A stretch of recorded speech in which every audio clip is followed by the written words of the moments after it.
What is up sa inyo mga kainit? So, meron tayong mabilisang gala ngayong gabi. Pupunta lang tayo sa may tawag dito, sa may NLEX, sa may Petron Marilao. Kasamahan natin yung tropa natin na kumuha ng panibagong sasakyan. So, ba't ako patay kilo sa kabila? So, sana makapag-deal sila. Sana makuha yung sasakyan. Papakita ko sa inyo mamaya kung anong kotse yung kukunin niya. Yung kaya pa ng pusa. So, magbibig bike tayo ngayon. Hindi tayo magkakotse kasi para makapagpahangin. So, ayun mga kainit, sama kayo. Kunin na rin natin tong chance na to para makapag-ride man lang kahit saglit. Hindi na tayo nakakapag-ride kasi mahal ang gasolina. Anong oras na ba? 9:40. Kopya. Sumapit ako sa sasakyan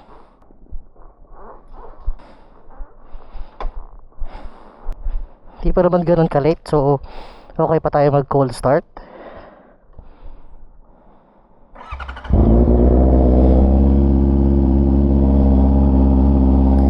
CB ba to? Ay, CBR.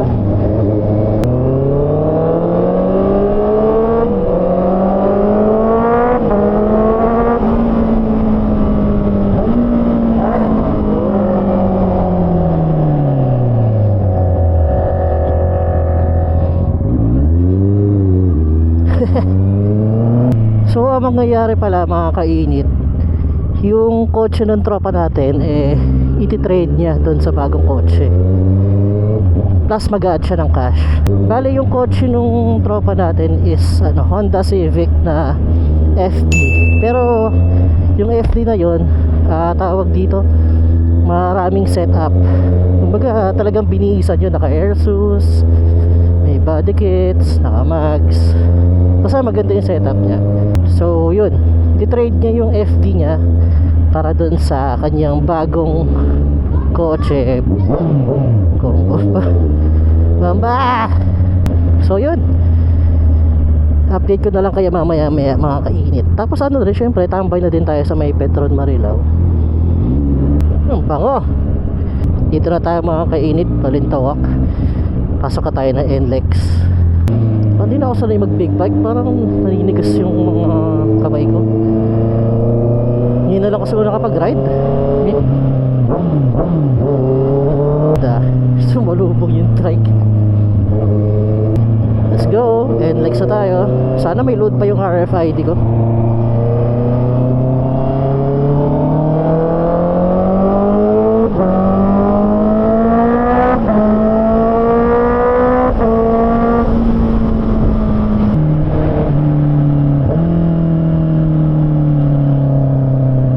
Okay, sana may load pa Ay, aray.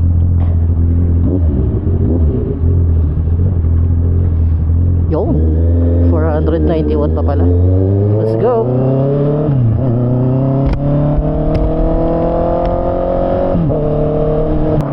Grabe mga kainit, bukas tataas na naman yung presyo ng diesel, pati yung gas. Ang lala. Grabe, mahal na, 100. Kano magiging 150, 140.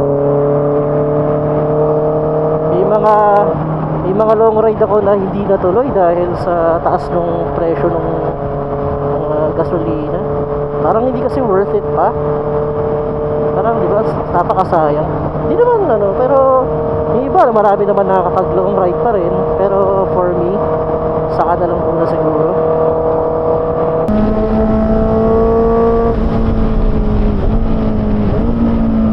By the way mga kainit, di ko sure kung malinaw yung boses ko kasi iniba ko yung mic setup nitong itong isa kong helmet, ang aray.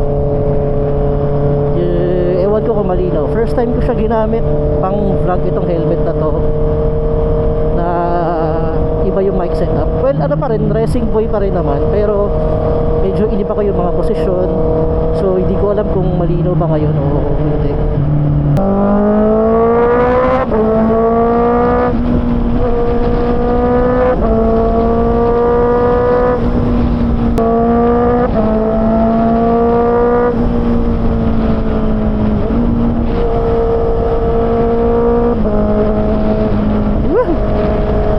naman sa lane na to. So ito mga kainit, dito na tayo sa may Petron Marilao. Feeling ko doon sila sa may likod eh, malaking parking sa may malapit sa may Starbucks. Kano gas dito? 92. Kano kaya Blaze dito? Punta tayo sa may likod. Sino ba yun?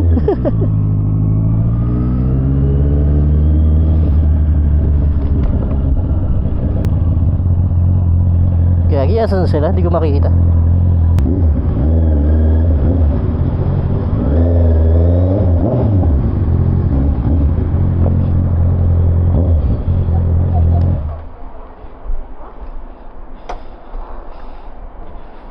Basta brother? Lalo tayo ba? Bago to? Nilagay mo to? Di, matagal na yan. Ano siya? Integrated na taillight. Naglagay din lang ganito, yellow. Oo. Kailangan yan eh. Sa ano? Kailangan sa... Mahina kasi ilaw nito pag gabi. Mahina ang ilaw nito pag gabi.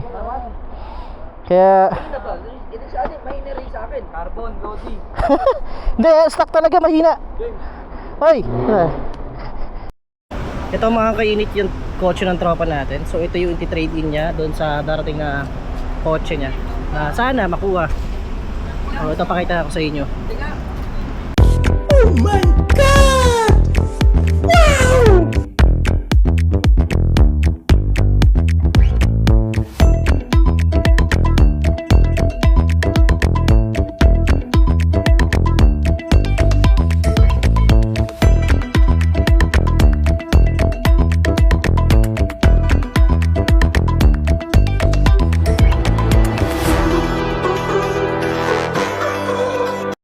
Ito, check lang ng both group yung ano, bawat kotse. Ito, check nila yung sa FD. Ito naman sa 370.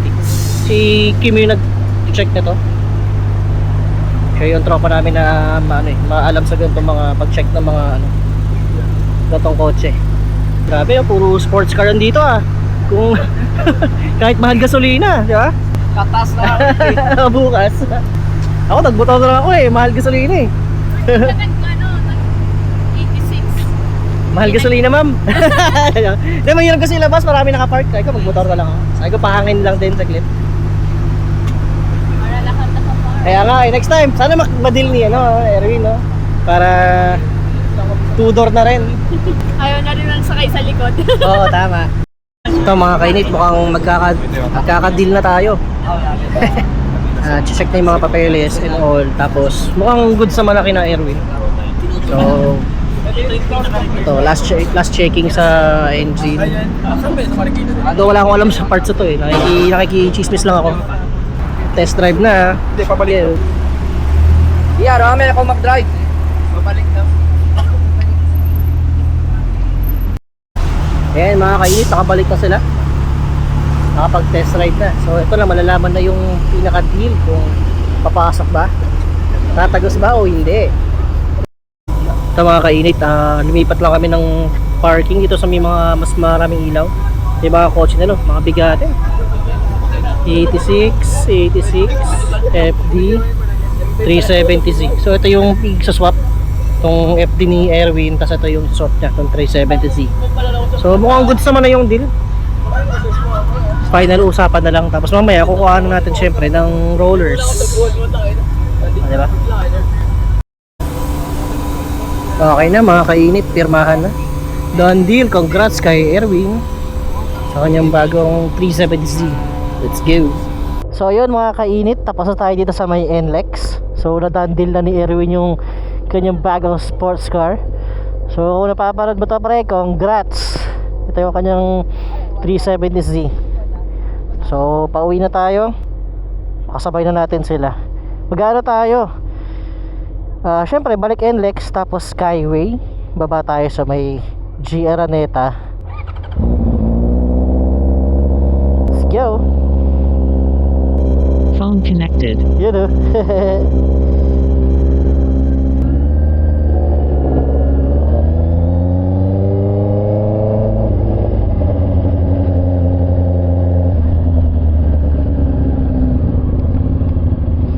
Grabe ito mga kasabay natin, mga sports car.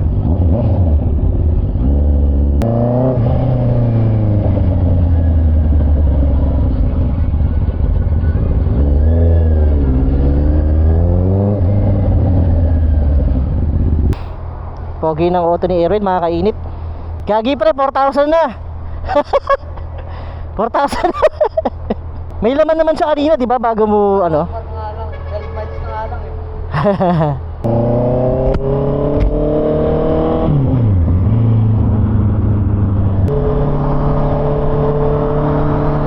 Yan ah, pogi. Woohoo! So, ito mga kainit, dito na tayo sa southbound ng NLEX. Babaan na tayo. Woohoo!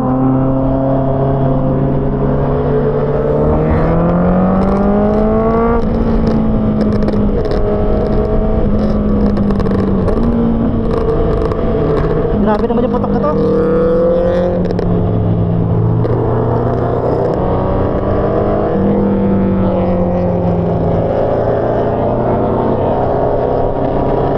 Lupit na mga kasama natin ah.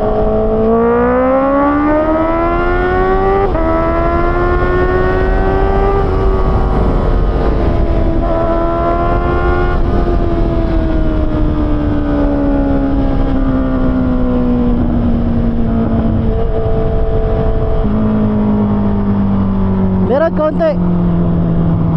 Meron konti. Oh, meron konti.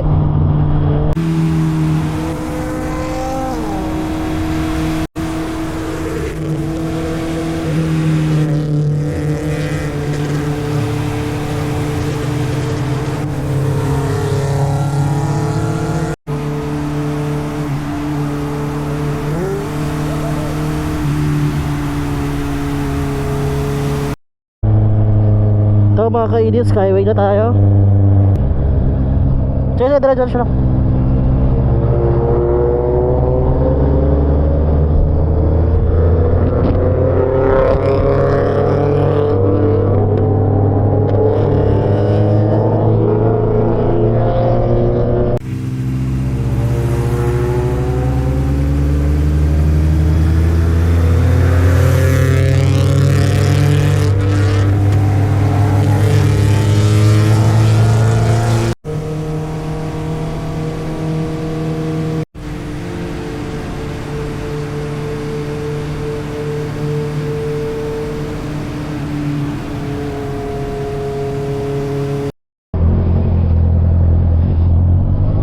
Tara.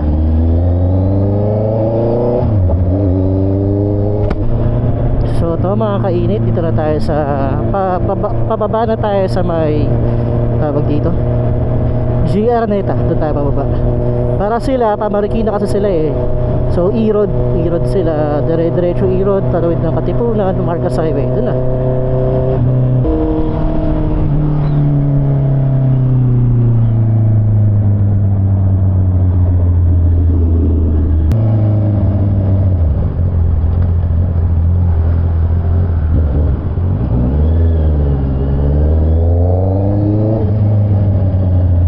So dito na tayo magpapaalam sa kanila. Dire-diretso na kayo. Dire-diretso na yan, Marcos Highway na yan. Sige. Dito na ako. Diretso lang din ako. Ingat kayo. Ingat.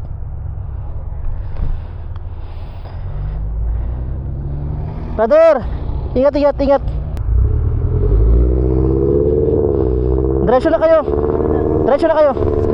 Ingat.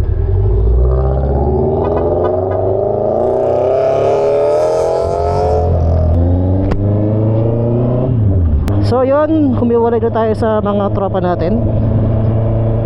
So very big shoutout ulit kay Erwin. Congrats sa'yo brother, pag napapanood mo to, deserve mo yan bro. So from Civic FD, no, ang laki ng tinalon, 370Z sports car. Alam nyo mga kainit, sa totoo lang, mas bihira akong makakita ng 370Z na Nissan sa daan kaysa sa mga GTR. Sa GTR, although iba yung level ng GTR, no, pero kumbaga mas marami sila sa daan eh. Mas rare ako makakita ng 370Z sa random na daan yan eh. Kumbaga para sa akin eh, mas rare siya. Sobrang goods yung deal ni tropa natin. So yun mga kainit, dito ko na din tatapusin yung video. So kung umabot kayo dito sa dulo ng video, maraming salamat sa iyo, napakasulit mo. Kung meron kang mga suggestions dito sa ating video, comments or anything, leave a comment down below. You can also find us in TikTok and Facebook. So yun lang mga kainit, mahal na yung gasolina mamaya. Good luck sa atin. Sana matapos na yung gera, no? Grabe, ang mahal na ng lalo na yung diesel. So yun lang mga kainit, kita kits ulit sa next episode. Bye bye, peace out.